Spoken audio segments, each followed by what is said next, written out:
तो मैं विजय आपका एक बार फिर से स्वागत करता हूँ अपने चैनल में। दोस्तों आज की वीडियो में एक बार फिर से हम जीके के महत्वपूर्ण टॉपिक को जिक्र करेंगे, भारतीय संस्कृति के बारे में। दोस्तों जो क्वेश्चन बचे हुए थे, इससे पहले मैंने वीडियो बनाया था दोस्तों भारतीय संस्कृति, कला, मेले और त्यौहार से रिलेटेड, जिनमें 2 क्वेश्चन थोड़ा सा रॉन्ग हो गया था। उसको हमने डिस्क्रिप्शन में भी आंसर दिया था और कमेंट सेक्शन में भी ऐड कर रखा था, और उन क्वेश्चनों को फिर से इस वीडियो में हम जिक्र करेंगे एक बार, और न्यू क्वेश्चंस यहाँ पर वंस अगेन स्टार्ट करेंगे।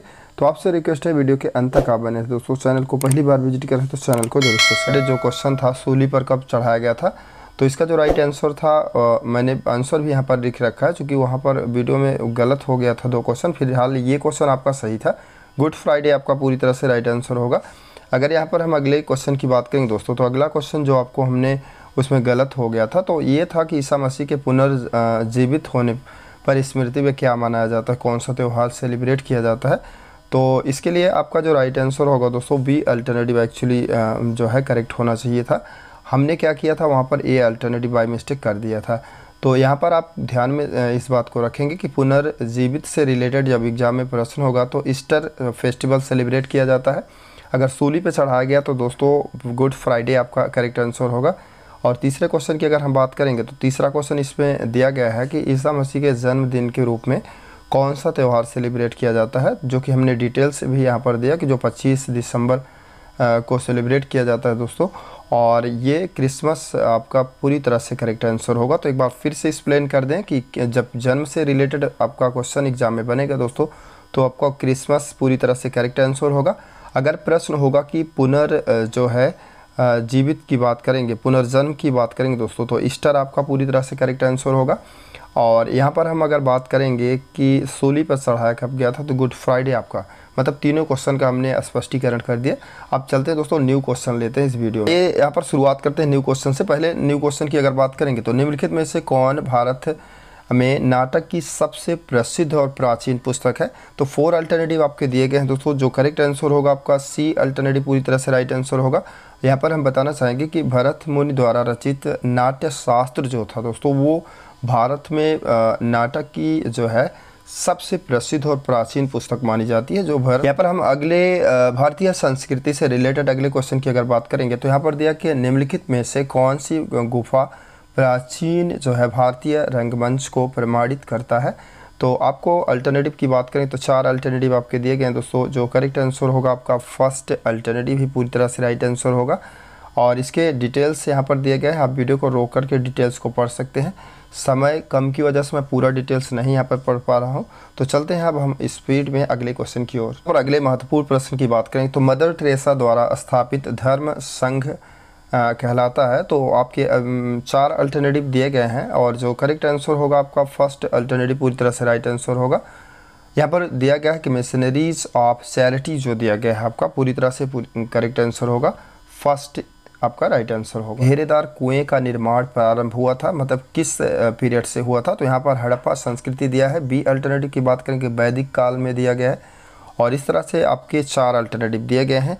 जो आपका राइट आंसर होगा दोस्तों मौर्य काल, मतलब डी अल्टरनेटिव पूरी तरह से राइट आंसर होगा। मतलब मौर्य काल आपका ऐसा काल था जिनमें घेरेदार कुएं का निर्माण प्रारंभ हुआ था। तो आपके प्रश्न के अकॉर्डिंग डी अल्टरनेटिव पूरी तरह से राइट आंसर होगा। और अगले क्वेश्चन की अगर बात करेंगे तो अगला क्वेश्चन है कि एक जनजाति की पहचान और अन्य प्रकार के समूहों से उनके अंतर का जो है आधार निम्नलिखित में से है। मतलब कि डिफरेंट क्या हो सकता है जनजाति और अन्य प्रकार के जो समुदाय भारत में रहते हैं।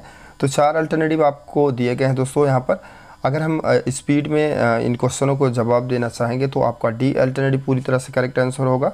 मतलब कि यहाँ पर विशिष्ट सामाजिक संगठन और संस्कृति के आधार पर हम इस बात का निर्णय ले सकते हैं कि वो लोग जनजाति के हैं या अदर समुदाय के हैं। तो आपके प्रश्न के अकॉर्डिंग आपका डी अल्टरनेटिव ही राइट आंसर होगा। यहाँ पर हम अगले प्रश्न की अगर बात करेंगे तो अगला प्रश्न है कि निम्नलिखित में से कौन सा युग्म समूह सही नहीं है। मतलब कि 4 अल्टरनेटिव में एक गलत है, आपको उस चीज़ को चयन करना है, पहचानना है। यहाँ पर अल्टरनेटिव फर्स्ट की बात करेंगे योग सूत्र दिया पतंजलि, ये पूरी तरह से आपका करेक्ट आंसर होगा दोस्तों, क्योंकि पतंजलि एक महान जो व्यक्ति थे जिनके द्वारा योग की शुरुआत हुई थी।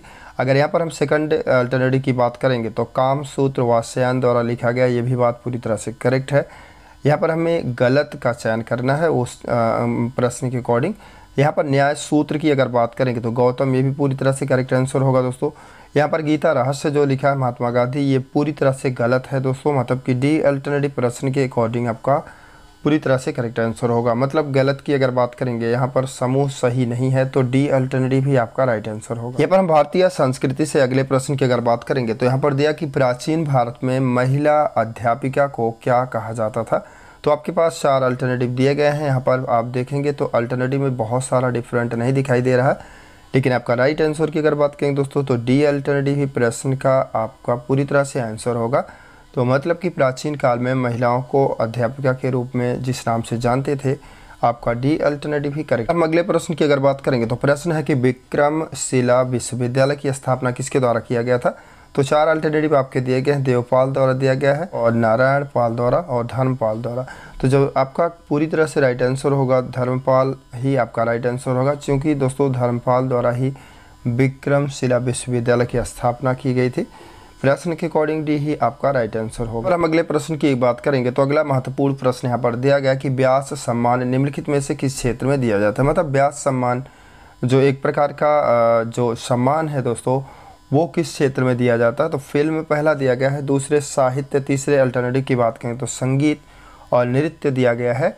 जो आपका राइट आंसर होगा साहित्य, मतलब कि व्यास सम्मान साहित्य क्षेत्र में दिया जाता है। तो प्रश्न के अकॉर्डिंग बी आपका राइट आंसर होगा। यहाँ पर हम अगले प्रश्न की अगर बात करेंगे तो अगला प्रश्न यहाँ पर दिया कि शोर मंदिर किस राज्य में स्थित है। तो आपके पास 4 अल्टरनेटिव दिए गए हैं, केरल दिया है, उड़ीसा, असम, तमिलनाडु दिया गया है। जो आपका राइट आंसर होगा दोस्तों तमिलनाडु ही पूरी तरह से राइट आंसर होगा।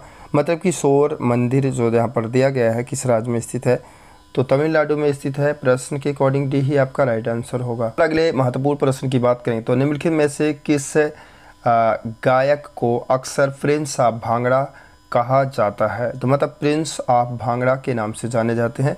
4 अल्टरनेटिव आपके सामने दिए गए हैं। जो करेक्ट आंसर होगा सी अल्टरनेटिव पूरी तरह से राइट आंसर होगा।